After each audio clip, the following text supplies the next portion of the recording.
to Hypno. Have you ever had an experience like that again? Have you ever been on one of these UFOs? No. That's never happened. And you maintain, you're obviously a very rational man, but you maintain that actually happened. Many people might be tempted to think that you were suffering some kind of psychological delusion of some kind, that perhaps it was some kind of insane vision of some kind. I guess if you talk to Nostradamus when he was among us, they would probably say the same.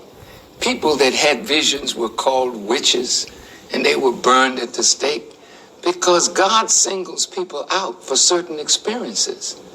There are some people that learn how to prophesy from a careful study of history, but there are others that are born with that gift to see. I had an experience. It was not your experience, it was my experience. All I can do is relate my experience. The question, when I was at an editorial board meeting with the Washington Post, the big man at the Post, they have a book by him. Mr. Woodward? No. Mr. Bernstein? No. The former head man at the Post. He's not there now. Okay. Bradley. Oh, yeah. Bradley. At the editorial board meeting, they said, what is all this wheel stuff you're talking about? And I reached down in my bag and got out some facts. Jimmy Carter, before he became president, said he saw them. They were real to him. He said when he became president, he would open up the file. He never did. When a Japanese pilot was flying a 747 across the Bering Straits, he saw this huge wheel, and he said it looked like two of the largest aircraft carriers together. And the largest aircraft carriers, 440 yards in length, two of them would be a half a mile. And the Honorable Elijah Muhammad taught us that that wheel was a half a mile by a half a mile. The government knows. The astronauts that go out in space, they know, but they can't talk. But I can.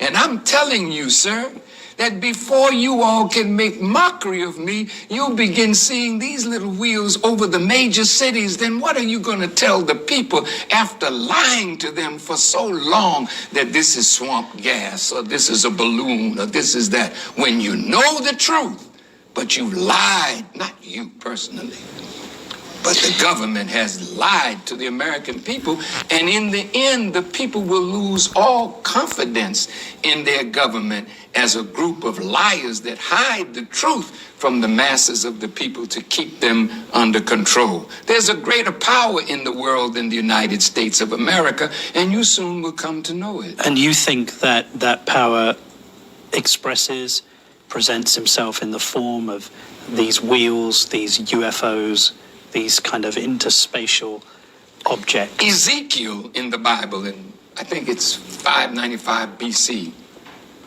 looked up and he saw a vision of a wheel in the middle of a wheel. And Christians that I know in the Baptist church sing about this wheel in the middle of a wheel. The wheel that Ezekiel saw back then is a reality now. They got all kind of shows on television now talking about UFOs and the scientists and the this and the that and the people that went on board these crafts. I can't tell you physically that I've been on board, but I can tell you spiritually I was taken there, and I was promised that I had one more thing to do. And when I did that one more thing, they would bring me again to the wheel, and I would see my leader that the world thinks is dead face to face. That's my experience. I believe it 1,000%. Have you done that thing yet? No, I don't know. I've been trying to do so many things to see if I could get that one thing done. But I'm laughing, but it's very serious with me. I thought the Million Man March might have been that one more thing, but... Don't go too fast, because we got somewhere to go.